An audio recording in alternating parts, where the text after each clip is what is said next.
straightway coming to the representation. I believe it is all well known by now that it is an array of 2-dimensional matrix representation. An image is something like 2D kind of information with some levels, say 255, and a metric representation could be as shown here F00, F01, etc.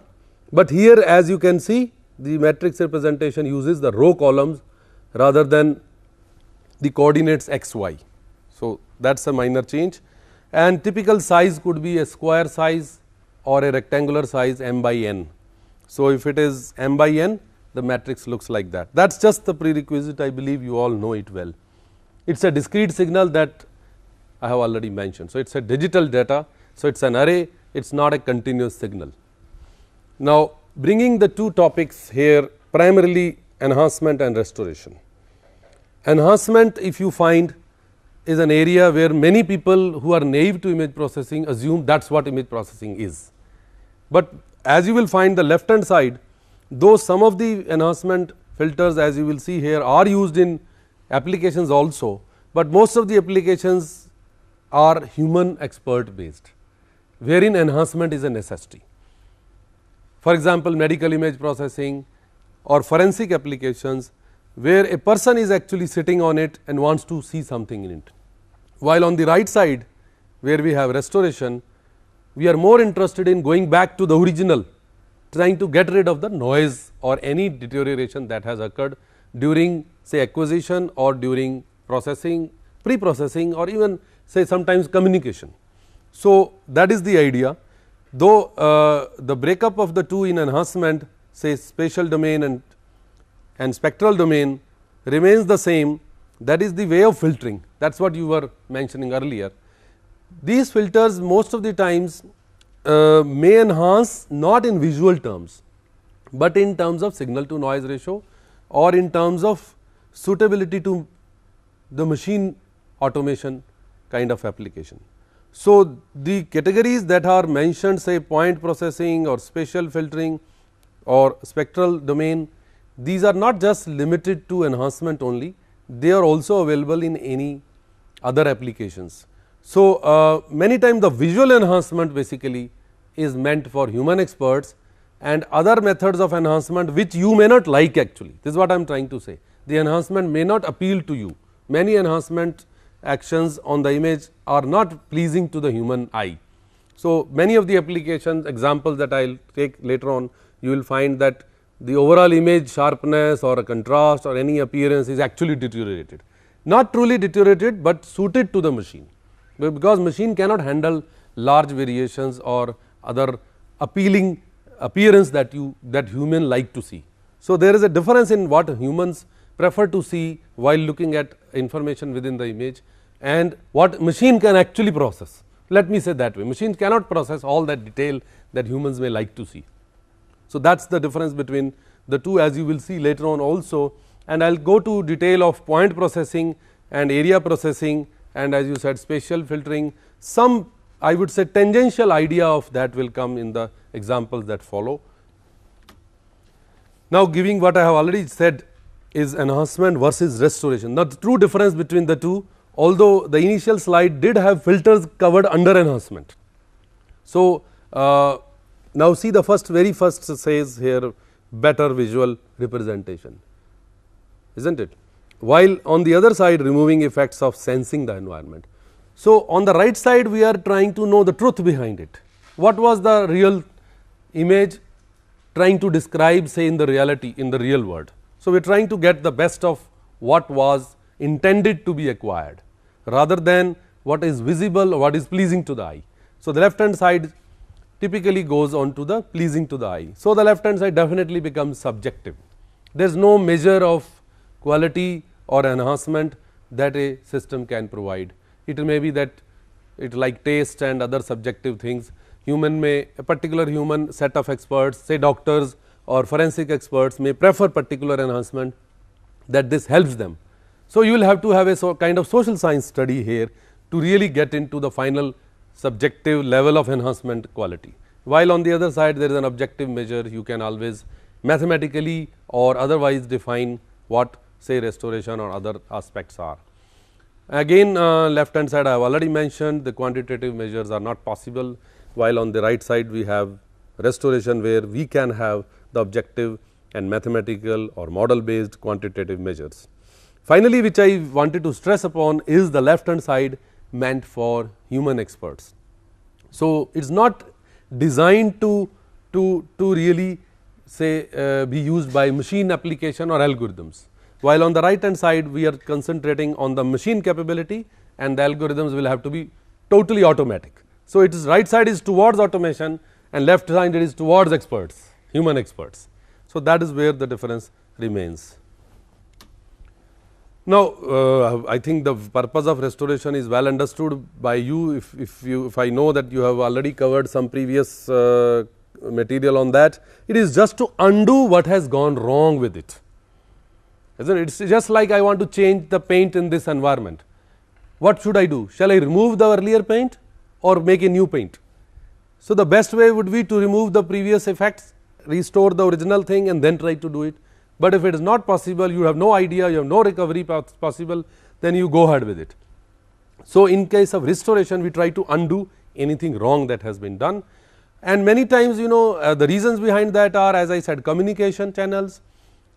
So, there are noise reasons for noise addition, or sometimes the older methods like the motion of say acquisition sensor, say camera, or the object itself is moving. So, basically the sampling theorem or other motion are creating some defects in the desired acquisition process. So, that is the idea that we want to restore, or if there is a quantization noise, most of the times we are concerned is only the quantization noise. If everything is fine, the discretization or digitalization process itself will have some noise and some unreliable kind of repeatability. So, that sometimes we are concerned in many applications. So, the area of interest could be one, particularly you are interested in a particular area, you want to have what generally goes as segmentation, could also be sometimes that you want to remove other things, or as I said some deviations on the sensor could be like focus problems.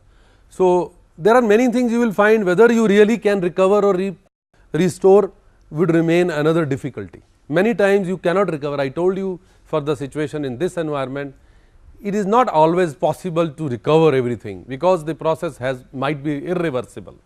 So, mathematically you may not know what has gone wrong with it. So, many times it is not possible unless you know everything well in advance as a model.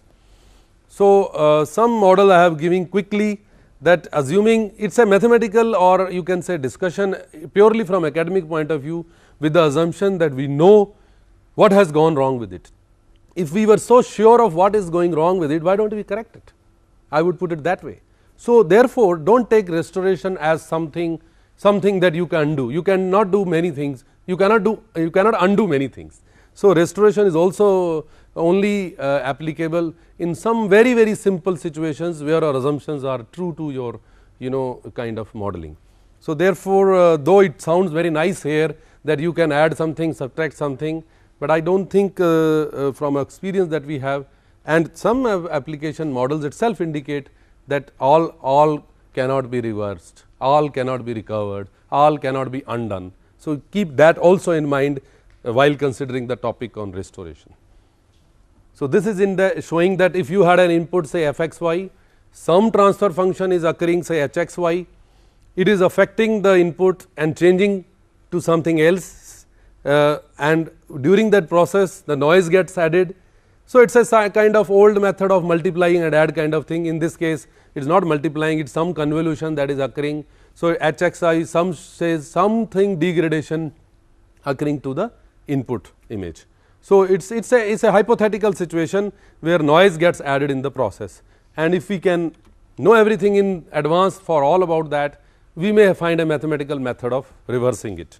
So, that is where some restoration filters have been listed here, that degradation model is understood and filter is appropriately applied, which tries to do undo process, and the way of doing them are kind of some inverse filter like which reverses the filter, something pseudo inverse which is again near to inverse, and something that is kind of constrained situation where you want to do it in a constrained manner.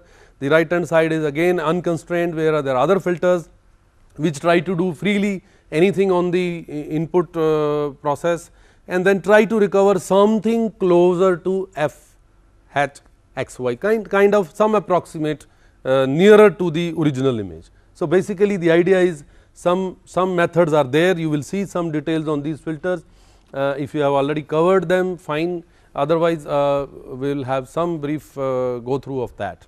So, the categories here are, say, inverse filtering. As the name says, if you know the function, you can find some way of reversing it. So, it is a kind of pure known situation, as they say blurring situation, if there is a motion blur or a camera motion. So, there are models that can recover if everything is known well that this much motion was done. So, there is a filtering which does in a kind of slightly improvement, Wiener filtering, which tries to reduce the error kind of situation. You will find that there is a trade off between kind of denoising and inverse filtering. So, there is a noise process occurring in between, there is a inverse filtering that is occurring. So, some balance is achieved in this case, the details will follow again, and some models use wavelet applications, wavelet filtering similar to the Fourier domain, and there is something called blind. These are titles you can say at the moment, it is only a line or two is described here, but we will have to go through some more detail on that. The idea is that blind deconvolution simply says that we are trying to restore, we know nothing about it.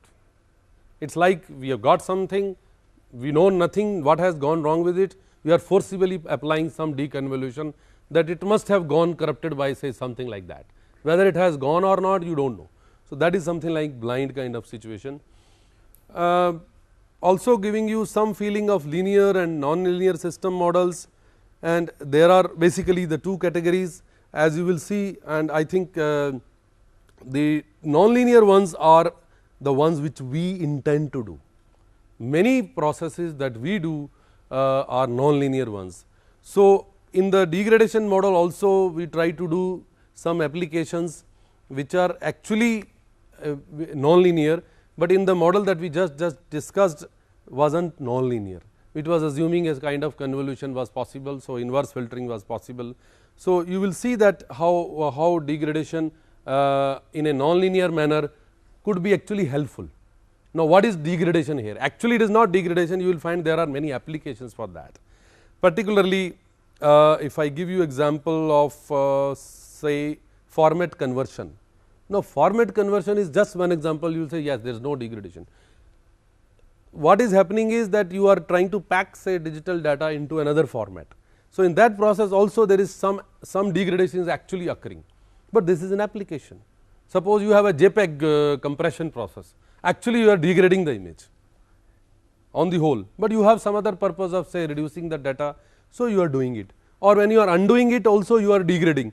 Actually, you may say no, you are restoring or you are improving it back to the original, or you are trying to approximate with the reality. So, that is the idea. Any post processing, anything we do afterwards will also be some degradation. So, I am trying to give you a feel of some opposites, some feelings that there are other ends of the thinking as well. Say anything that we do on any image may be degradation, because you will find that we are actually doing betterment to the application, but actually on the other hand you will find we are losing the originality, we are losing the image. So, all that we do are systematic degradations. Systematic means they are planned, we are trying to get rid of information from the original information. So, we are reducing information. So, whole image processing is actually image information reduction, basically data reduction. So, that way also you will find some of the applications do have that. In these situations, these applications are actually more suited to communication and storage kind of application, particularly say palette restoration. You have an image, the palette information has gone wrong, or you do not know the palette information. So, once you retrieve that, once you fit in the palette information is something like what particular color is associated with what number.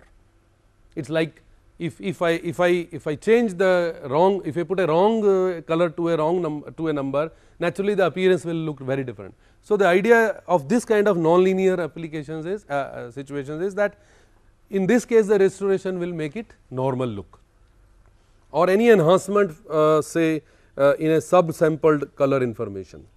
So, you will find that situations like these, many of them you may not be aware, but these are post processing actions which are mostly nonlinear. So, once the pre-processing stage is over, we take up many nonlinear processes which are towards information of our interest rather than total information contained in the say original image. So, that is the idea what I am trying to say, that many of the processes are nonlinear and they are actually degrading, but giving you only the information of interest. So, that is the idea. Considering histogram, I believe you have covered it somewhere in the analysis of images, that you really require a feeling of how the distribution of colors is, how the distribution of data is. Here the image shown is color, but you imagine that there are multiple or rather 3 colors in the image basically, and the example on the right, the histogram here shows actually for one of the colors. So, assuming there are 3 components, I will go to color in detail later on. You can assume the left hand side here as a black and white image, gray scale image, and the gray scales are shown on the say right, where the y axis shows the population and the x axis shows the brightness level. So, you find that the right most pillar here, or if I say this part, the yellow up going there, indicates that there is some over saturation of the color or brightness, and you can see the sky here on the top side there on the image side is just white. That means, that could not be properly sensed, and there is a saturation of a particular color occurring, as you can see on the right extreme. Normally an image properly sensed, properly illuminated will not have that. So, this is the idea of giving you a feeling like it is like a histogram of a class also, you can say. Some students say just getting 100 or some students getting just zeros. So, the peak will be visible there, not some many, if they are visible, the peak will be visible. So, generally on the 2 extremes you will not find such kind of behavioral peak visibility there. Left hand side generally may have a peak of say 0 values in case there is a black background or a processed image. In this case it is a first raw image, you can say. So, a peak at the right indicates that there is a saturation of a brightness because of the, as I mentioned, on the sky area where there is a over brightness kind of thing. So, it is just an idea of what a histogram statistically can show you, how the distribution of say pixels or how the information within the image has been distributed. So, this kind of histogram analysis gives you some idea of what to do. So, considering the luminance as brightness value or the function fxy we initially started with, the histogram indications show you the statistical distribution, how overall without knowing which pixel is at what place, only by the peak we could see that there is some saturation, we did not know where it is actually occurring. So, considering this luminance profile, here a line can be drawn anywhere in the image and a tool can provide you overall distribution of values, say fxy, functional values of image in the form that you can see as a signal. So, you can say any one dimensional signal can be extracted from the image. You can imagine any matrix can have a straight line, not necessarily horizontal, in this case as you can see a tilted one. So, you want to see a particular say for you might have drawn a line here totally as per this hill. So, you could see the distribution just to show that how hill is in contrast with the cloud or sky, that shows that brightness in the middle say for the sky is higher and for the hillside and for the right hand side hill is lower. So, it is just giving you any particular one dimensional signal extraction as a profile of luminance. So, that is the idea that for analysis purpose. Now, coming to what could be of your interest and is generally used as a simplest segmentation process is thresholding. Now, this process you can see is not generating information which is pleasing to the human eye. The right hand side is what we are interested in and left hand side is what actually we have received. So, basically the original image is always rich in information and we are degrading it on the right hand side. Any layman would say what is that you are doing. So, unless we do that, we are not going to get information of our interest. So, all that processing that we do after the original image is acquired is actually degrading in the sense that it is reducing information and is only maintaining what is required. And many of the processes, once you lose something, you are not recovering it afterwards. So, for example, in a right hand image you cannot restore anything after you have done this process. You have ruthlessly killed the information. Say in this case, those of you who are not getting it, what we have done is we have chosen a particular threshold. Say it is like a threshold for pass marks 50% and above, or white 50% and below, or whatever value, say below 50% is black. So, the image on the right is a something like simplest nonlinear effect which you cannot generate afterward, you cannot recover it. That is the idea of giving you that processing can sometimes do that way. That is actually part of the processing. So, in this case the thresholding is a value which is global threshold here. Global threshold means an application of a threshold for all the data. It is like a same cutoff for all the area, it is like a cutoff used for the whole country in a way. So, in this case for the whole image that same threshold has been used. There are applications where we choose local threshold also. So, cutoffs can be decided local as a local threshold. So, in this case whether you like right hand kind of image or not, whether you really see the information of your interest. Suppose somebody is saying it is giving us some blackness on the hillside and giving you some river and some sky, some natural stuff is visible. If you know well in advance what is black, what is white, you might like to say okay, let us know the area, greenery area say in that particular scene, and say some natural sky and some natural river flow can be counted for. Can we think of doing that? Can we calculate the area say white and we do not know whether the upper white is sky? Well, we know from the visual sense the algorithm has to know that the starting point may be sky, the top area is sky and the other white areas are say natural river.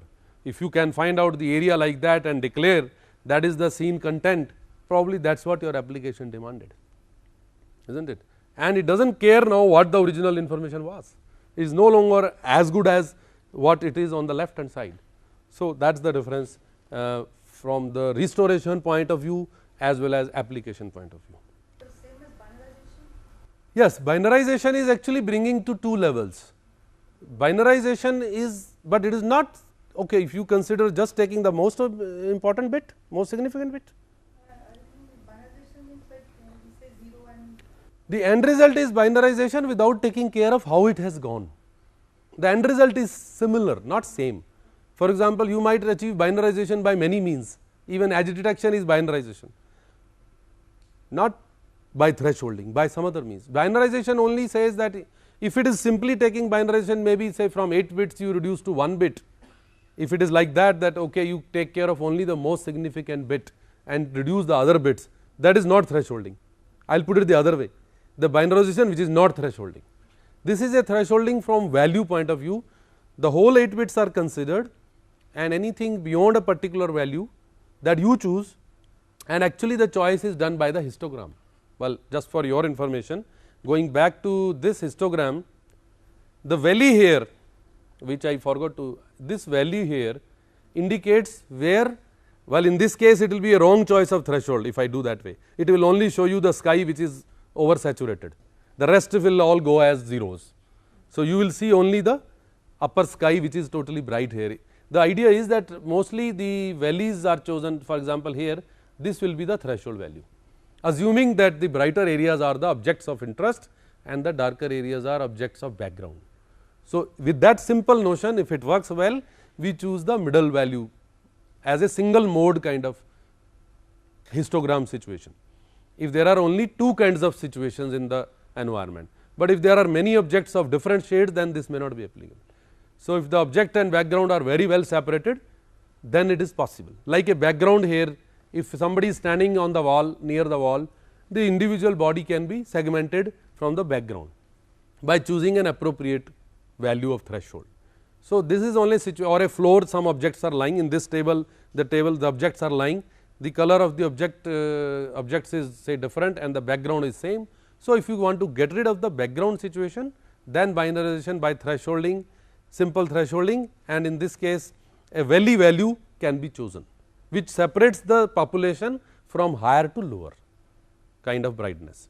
So, the middle value of the valley is chosen. In this case, the valley here is say this one, and other scenes, other information is not easily segmentable actually. This is a scene which you cannot handle by simple thresholding, but only say sky can be separated from the scenario. So, that is the possibility here. When you do the slicing that time, Yeah, there is a slicing of binary, you can have 8 slices of the images. So, multiple values of multiple binary images are also possible. That is one safer way when you do not want to use threshold. In fact, it is very, I would say, special situation where we start with threshold, but actually we do not recommend it. We do use thresholding only in very simple cases, very simple cases where everything is ensured. I have added it because we are using it in the application that I am planning next as a case study, because there this it was possible. Otherwise, it is not appropriate to use a threshold. I would say as a general recommendation, do not have algorithms with thresholds that are so sensitive. This kind of grading system or binarization system is not a good idea, using one threshold for all of them. So, any algorithm which uses your parameters is not any choice of parameters, say threshold, which is so sensitive to the result, is not a good algorithm. But only for simplest situation, as I mentioned, if the background is so clear, so planned in the beginning itself, not a natural scenario of this kind, then you can use it. Very rarely when you have planned a very simple situation. So, thresholding, then probably as she mentioned, I do not know if you are getting it or not, she is saying that 8-bit images can be made as layers of say different layers of images. You can have only one bit taken at a time, and then say most significant bit kind of plane, then take the next plane, there is another plane, basically 8 planes can be generated. You can have say depending upon say, and every plane gathers some information, but again you are not really getting one binary image, you are giving multiple binary images. So, if you think that a particular plane can be useful in say for identifying a particular object in the image, then you have kind of many possibilities. In this case, it is a just one go process that you have seen as thresholding. So, both are generally generating binarization, but in one case you have many binary images, in this case only one binary image.